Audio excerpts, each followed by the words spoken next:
Hi friends, ಎಲ್ಲರೂ ಹೇಗಿದ್ದೀರಾ? I hope ಎಲ್ಲರೂ ಚೆನ್ನಾಗಿದ್ದೀರಾ ಅಂದ್ಕೊಂಡಿದ್ದೀನಿ. Welcome back to my YouTube channel.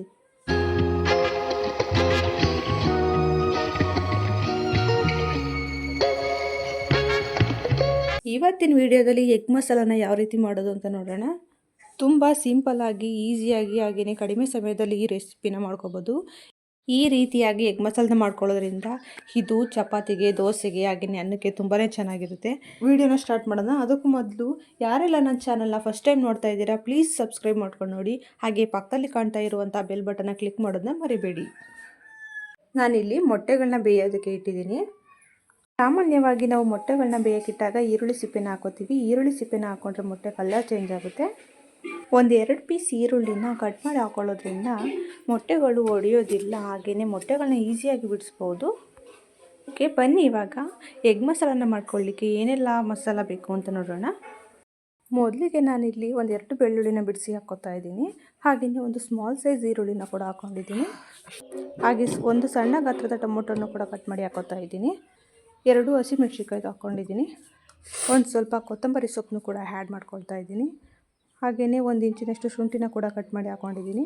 ಇವಾಗ ಇದರ ನೈಸ್ ಪೇಸ್ಟಾಗಿ ಎತ್ತಿಟ್ಕೊಂಡಿದ್ದೀನಿ. ಇವಾಗ ಮೊಟ್ಟೆನ ಕಟ್ ಮಾಡ್ಕೊಳ್ಳೋಣ ಬನ್ನಿ ಫ್ರೆಂಡ್ಸ್. ಮೊಟ್ಟೆನ ಯಾವ ರೀತಿ ಕಟ್ ಮಾಡಬೇಕು ಅಂದರೆ, ನಾನಿಲ್ಲಿ ಮೊಟ್ಟೆಗಳನ್ನ ಉದ್ದುದ್ದವಾಗಿ ಕಟ್ ಮಾಡ್ಕೊಳ್ತಾ ಇದ್ದೀನಿ.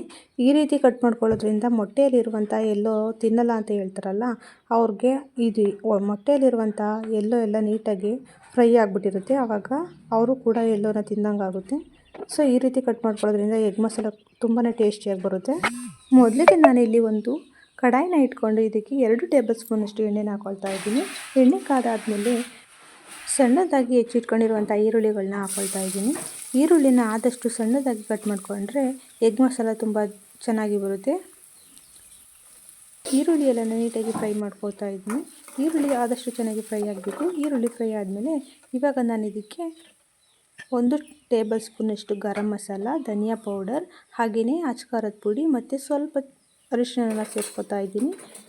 ಈಗ ಇದೆಲ್ಲನೂ ಕೂಡ ನೀಟಾಗಿ ಮಿಕ್ಸ್ ಮಾಡಿಕೊಂಡು ರುಚಿಗೆ ತಕ್ಕಷ್ಟು ಉಪ್ಪನ್ನು ಸೇರಿಸ್ಕೊಳ್ತಾ ಇದ್ದೀನಿ. ಈ ಮಸಾಲೆಗಳೆಲ್ಲ ನೀಟಾಗಿ ಹಸಿ ಸ್ಮೆಲ್ ಹೋಗೋವರೆಗೂ ನೀಟಾಗಿ ಫ್ರೈ ಮಾಡ್ಕೋಬೇಕು.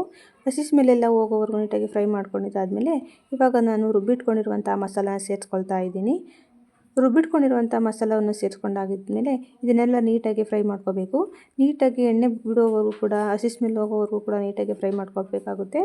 ನೋಡಿ ನಾನು ಯಾವ ರೀತಿ ಫ್ರೈ ಮಾಡ್ಕೊಳ್ತಾ ಇದ್ದೀನಿ ಅಂತ. ಇವಾಗ ಇದು ಹಸಿ ಸ್ಮೆಲ್ಲೆಲ್ಲ ಹೋಗಿ ನೀಟಾಗಿ ಎಣ್ಣೆ ಎಲ್ಲ ಬಿಟ್ಕೊಳ್ತಾ ಇದೆ. ಈ ರೀತಿ ಎಣ್ಣೆ ಬಿಟ್ಕೊಳ್ಳುವಾಗ ಇದಕ್ಕೆ ನಾವೀಗ ಸಣ್ಣದಾಗಿ ಕಟ್ ಮಾಡಿ ಇಟ್ಕೊಂಡಿರುವಂತಹ ಮೊಟ್ಟೆಗಳನ್ನ ಸೇರಿಸ್ಕೋಬೇಕಾಗುತ್ತೆ. ಮೊಟ್ಟೆಗಳನ್ನೆಲ್ಲ ನೀಟಾಗಿ ಹಾಕ್ಕೊಂಡು ಮಿಕ್ಸ್ ಮಾಡ್ಕೋಬೇಕು. ನೀಟಾಗಿ ಫ್ರೈ ಮಾಡ್ಕೊಳ್ತಾ ಇದ್ದೀನಿ. ಈ ರೀತಿ ಫ್ರೈ ಆದಮೇಲೆ ನೋಡಿ ನಿಮಗೆ ಕನ್ಸಿಸ್ಟೆನ್ಸಿ ಯಾವ ರೀತಿ ಬೇಕೋ ಆ ರೀತಿ, ಇನ್ನೂ ಸ್ವಲ್ಪ ತೆಳುವಾಗಿ ಬೇಕು ಅಂದರೆ ಸ್ವಲ್ಪ ನೀರನ್ನು ಸೇರಿಸ್ಕೋಬೇಕಾಗುತ್ತೆ. ನಾನಿಲ್ಲಿ ಸ್ವಲ್ಪ ತೆಳುವಾಗಿ ಬೇಕು ಅಂತೇಳಿ ಮತ್ತೆ ಒಂದು ಸ್ವಲ್ಪ ಬಿಸಿ ನೀರನ್ನು ಸೇರಿಸ್ಕೊಳ್ತಾ ಇದ್ದೀನಿ. ನಾನು ಇದನ್ನು ಅನ್ನದ ಜೊತೆ ಸರ್ವ್ ಮಾಡ್ತಾ ಇರೋದ್ರಿಂದ ಸ್ವಲ್ಪ ತೆಳುವಾಗಿ ಮಾಡ್ಕೊಳ್ತಾ ಇದ್ದೀನಿ. ನೋಡಿ ಈ ರೀತಿ ತೆಳುವಾಗಿ ಮಾಡ್ಕೊಂಡಿದ್ದೀನಿ. ಇವಾಗ ಇದು ಸ್ವಲ್ಪ ಒಂದು 5 ರಿಂದ 10 ನಿಮಿಷ ಬೆಂದರೆ ಸಾಕಾಗುತ್ತೆ. ಇವಾಗ ಸಣ್ಣದಾಗಿ ಹೆಚ್ಚಿಟ್ಕೊಂಡಿರುವಂತಹ ಕೊತ್ತಂಬರಿ ಸೊಪ್ಪನ್ನು ಕೂಡ ಆ್ಯಡ್ ಮಾಡ್ಕೊಳ್ತಾ ಇದ್ದೀನಿ. ಇವಾಗ ಇದನ್ನು ಒಂದು 2 ರಿಂದ 3 ನಿಮಿಷ ಬಿಟ್ಟರೆ ಸಾಕು, ನೀಟಾಗಿ ಬೆಂದಿರುತ್ತೆ. ಇವಾಗ ಇದನ್ನು ನಾನು ಅನ್ನದ ಜೊತೆ ಸರ್ವ್ ಮಾಡ್ಕೊಳ್ತಾ ಇದ್ದೀನಿ. ಅನ್ನದ ಜೊತೆ ಮೊಟ್ಟೆನ ಸಣ್ಣದಾಗಿ ಹೆಚ್ಚಿಟ್ಕೊಂಡಿರೋದ್ರಿಂದ ಪ್ರತಿ ತುತ್ತಿನಲ್ಲೂ ಕೂಡ ಮೊಟ್ಟೆಗಳು ಸಿಗ್ತಾ ಇರುತ್ತೆ. ಈ ರೀತಿ ಮಾಡ್ಕೊಂಡು ನೋಡಿ, ತುಂಬಾ ಚೆನ್ನಾಗಿರುತ್ತೆ. ಓಕೆ ಫ್ರೆಂಡ್ಸ್, ಯಾರಿಗೆಲ್ಲ ಈ ವಿಡಿಯೋ ಇಷ್ಟ ಆಯಿತು ಪ್ಲೀಸ್ ಒಂದು ಲೈಕ್ ಮಾಡಿ, ಶೇರ್ ಮಾಡಿ, ಹಾಗೆ ಕಮೆಂಟ್ ಮಾಡಿ. Thank you all.